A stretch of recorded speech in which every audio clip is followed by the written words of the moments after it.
All right, Sal. Well, how was the stadium tour and the whole ceremony today?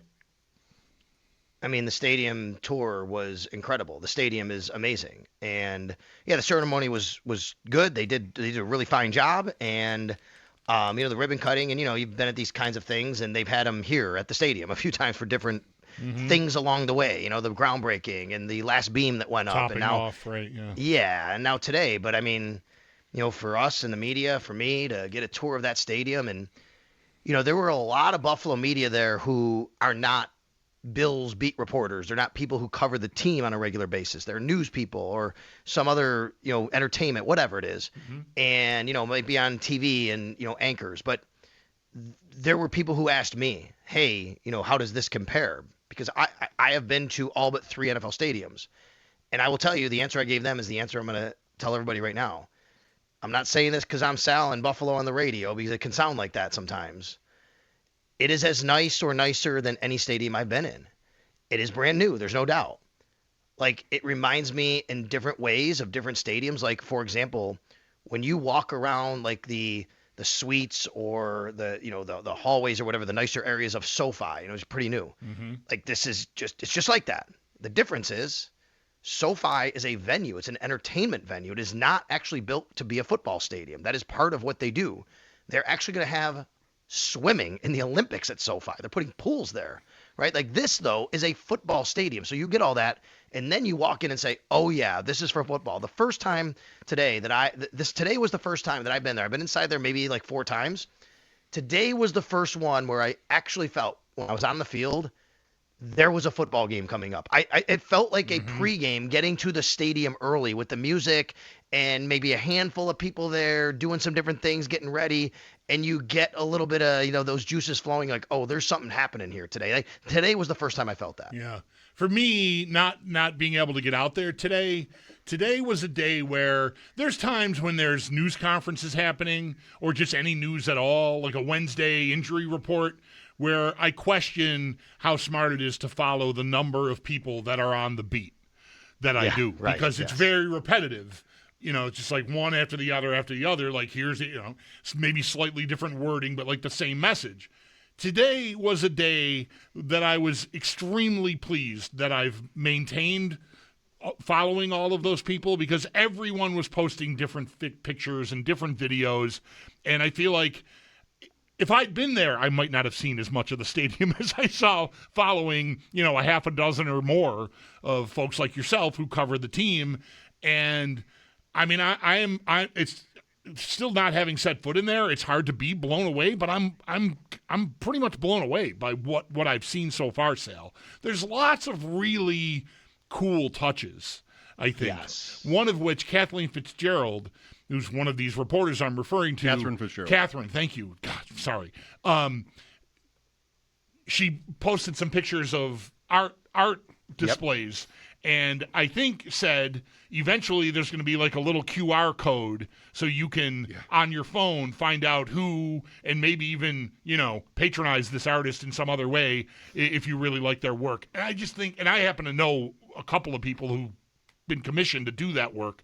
I'm just so pleased that that's a piece of this to me. Like, I would have never thought a football stadium going up would feature that. And I mean, I know that's not top of mind for everyone, but I just think it's a really nice touch that they were thoughtful enough to include.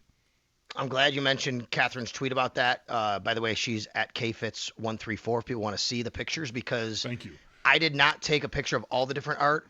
I took a picture, one of that was really cool. There was actually a completely made of Legos, stadium and fans, and it was really cool. I'm like, oh, that's awesome. So I took a picture, and then all the artwork, and I'm like, man, I didn't really take a picture of a lot of the artwork they were talking about and all the different things. There's a great big portrait of Ralph Wilson in there, and I even tweeted out a picture of the Lego thing that I'm talking about, and I said, hey, there's so much artwork in there. And then when Catherine did, I'm like, I'm so glad she did that, because it deserves its attention. And it's really paying homage to local artists and to Buffalo.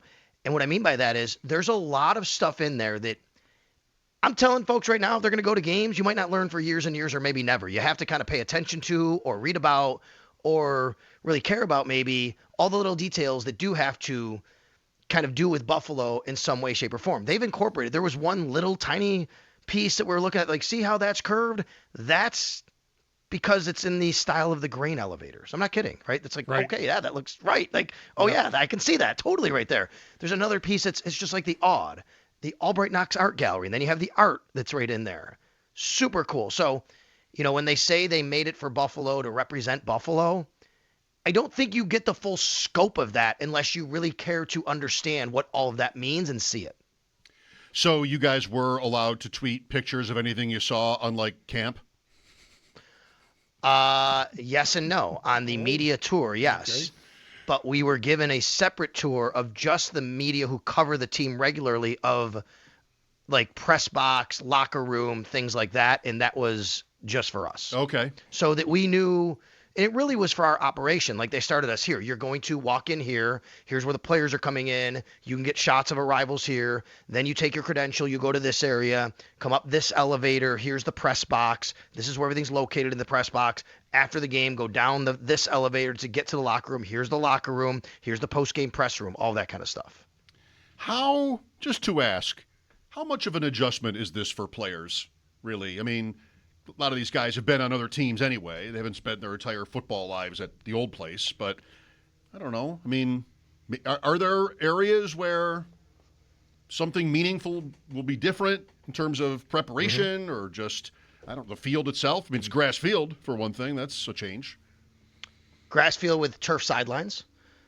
Except for, and that's not uncommon in the NFL now. There's a few stadiums like that. I think Cleveland, Pittsburgh, some of the Northeast fields with grass. I think Kansas City might do that now too. But except for the one little patch of grass on the sidelines, which is for the kicker and punter to warm up to get ready, Right. so they can be ready to go on the field like that.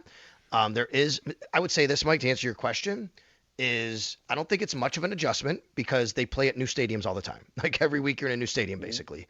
Today, several of us commented to each other, I feel like I'm just at a road stadium, like, for the first time. Like, I'm visiting a road stadium that I've never been in, and I have to learn about it. Because when you get to those road stadiums, sometimes that's it. You get in there, you learn about where you're going, kind of the DNA of the place, where this is, where that is. Well, that's what it felt like a little bit today. But we were on our own stadium.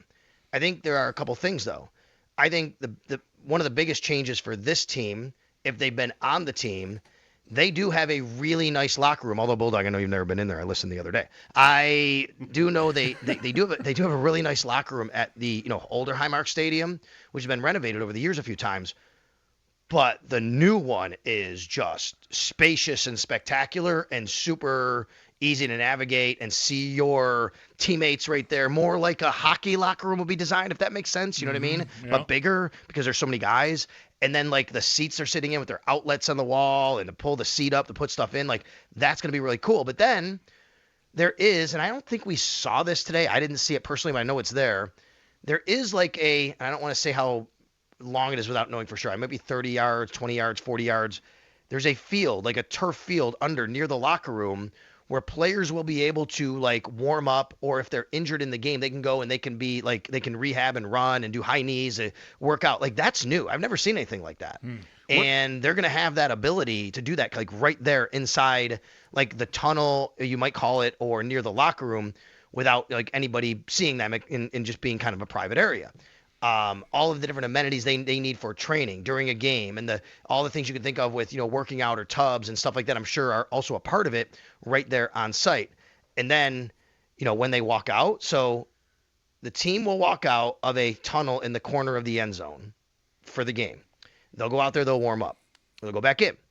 When they go in at halftime for the game, it's halftime, they're going to go in under their bench, okay? Right behind their bench, there's that locker room. And you guys know there's field club now, and people can buy seats, and the field club gets you there. So they'll go in that way. When they come back out at halftime, it's very much like Dallas when you see it. They will walk past fans who have field club access, who can just go down there. And I think that's just like a waist-high glass. It's not even like a big barrier there where you could literally, these guys might be able to give you high fives, essentially. I think I can guess, but I'm not sure. What are the three stadiums you haven't seen? Vegas, San Francisco, Arizona? Correct, because of COVID, yes. Right. The Bills were in Vegas, and they were in Arizona. They Right. played San Francisco in Arizona anyway. Right. So they haven't been to San Francisco in a long time, the Bills. That was the last time they were there was the year before I became the sideline reporter. So That's why I didn't go to Arizona that year either. And then so that we 2013, and then Vegas during COVID, they would have went there, and of course Arizona as well, and like you said, San Francisco. I mean, all three were essentially on the list. Yep. And then there was a Super Bowl in Vegas, a Super Bowl in San Fran, right? I think that all that's happened since. You I had to think. look at it, right? Yeah, it never really happened there, but they will go to Vegas this year, so I'll be in Vegas for the first time, and I think that like Vegas was one of these stadiums. Like I know that people in the Bills front office and Terry Pegula and his team, I know they went to a lot of different stadiums around the league, and like I think Vegas was also one of them that like kind of stood out to be like, oh yeah, they've done a lot of cool things here that we can take little bits and pieces from. And I heard Terry Pegula make mention of having been to Tottenham as well, which a lot of people have connected, and I don't think the Bills have ever really hidden from that the design was heavily influenced. The one on the locker room, I did see a clip of our old friend Frank Cravata, who's from the Bills end, is like probably the guy that's maybe most responsible for a lot of these little design touches, along with the architects and all the the people that aren't directly employed by the Bills. But I saw Frank narrating a piece in the locker room demonstrating.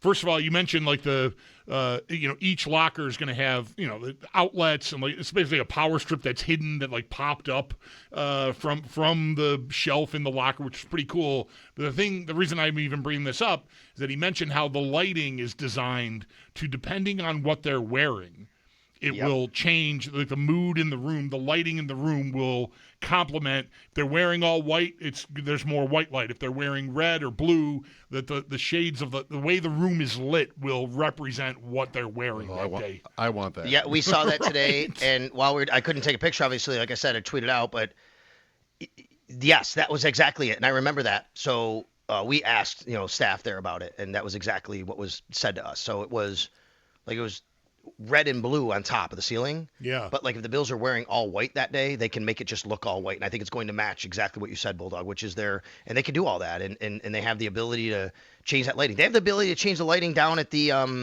down inside the field club where you see that big bar, and like they can change all that lighting down there to represent. One of the cooler things, I've never seen this anywhere, is, and I'm very interested how this is gonna, I'm sure it'll be fine, but so if you have field club access, that's, I think, sections 109, 110, 111 maybe. You can go down into the field club, which is right behind and underneath like the bench area there where the players walk in. But that's also where the post-game press conference is going to be for Joe Brady and Josh Allen, and fans will be able to literally see into the glass while that is happening. Wow. The Bills' last game in San Francisco, Chan Gailey was their coach. They've not been there since. Kaepernick. And that's still Candlestick. That's right? Candlestick. Yeah, right? It's not the new place. Alex Smith started that 45-3. Remember that game? San Francisco won 45-3. Oh yeah, they like ran for 300 and threw for 300 or something like that. It was like really right. It was a really, really big number. Before I forget, there was one thing I did want to bring up, because especially with Bulldog, with music and concerts, and this is a place where we're all gonna go, and I know that probably appeal to you pretty well, I would say. The acoustics were incredible today. So something I learned, I didn't know, but we were in there, and they're playing the music, and it was, you could hear it. It wasn't super loud, but it was nice and clear. And then Frank Cravata said to me, he's like, he goes, when we really crank it up, he said, we did that, and all of our watches were going off saying like, hey, loud music, right, exactly. So we get over to like where the charge bar is over in the end zone. And they did. Like, they turned it up. And we had I have video of this at my Twitter at Sal Sports, and I said you could listen to this. They cranked up AC/DC Hell's Bells. And it sounded so good. I mean, like, so loud and so crystal clear. Like, when you go to these stadiums and these venues, as you guys know, like, you get that echo, right? Especially because there's that overhang now and all that. There was nothing like that. And what I learned was, and Frank told me this, so right underneath, like, the 200 level overhang there, like near the charge bar and all that, around the stadium, I think there's like 700 like little speakers that actually are designed to time up the sound hitting you where you're sitting the way it should, instead of having the echo. Sports. I'm suddenly thinking of like 19-year-old me pulling up to my friend's house going, get in my car, you got to hear this new Sanyo 200-watt stereo I just got. Yes. Like, doing that with a stadium has got to be a pretty boss move. It's got to feel pretty good. I said, how do you find people that even do these things?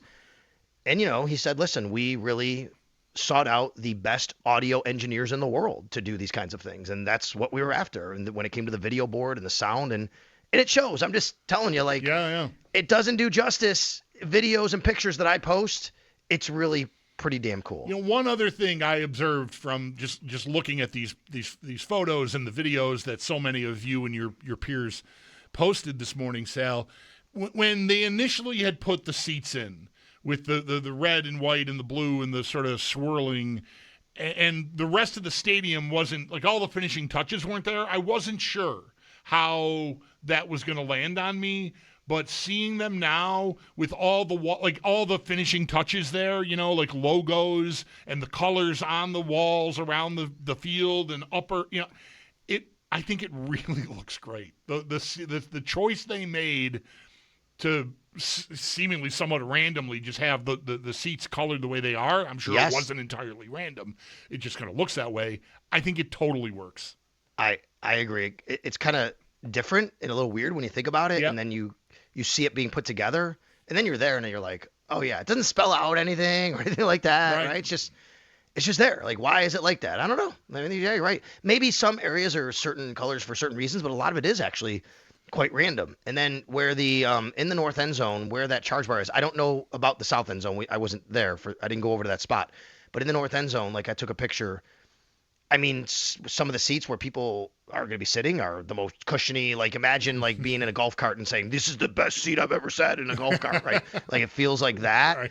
Right. Really cool. And then real quick, I got to tell you, so I remember this is years and years ago after the Pegulas bought the team, Kim and I had conversations about eventually what a new stadium would look like. And this is probably 2017, 2018, somewhere in there. And she said to me once, she said, she goes, I don't understand, and I would really like in the new stadium for this to be different, why, if you're maybe a suite holder and you're like at the 10-yard line and one of your friends is a suite holder on the same side, but at the other 10-yard line, why you got to go outside and go, you can't meet them. You can't go see them, right? They're all totally separate. And she said, in the new stadium, like to build an area where everybody could just kind of gather. And guys, like, it came to fruition. And I get emotional thinking about it because Kim told me that.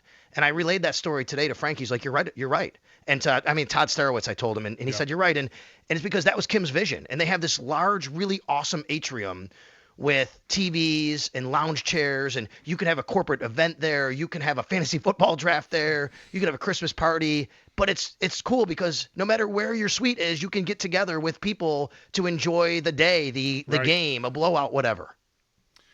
Sounds like a lot. Thank you, Sal, for this, and we'll talk again soon.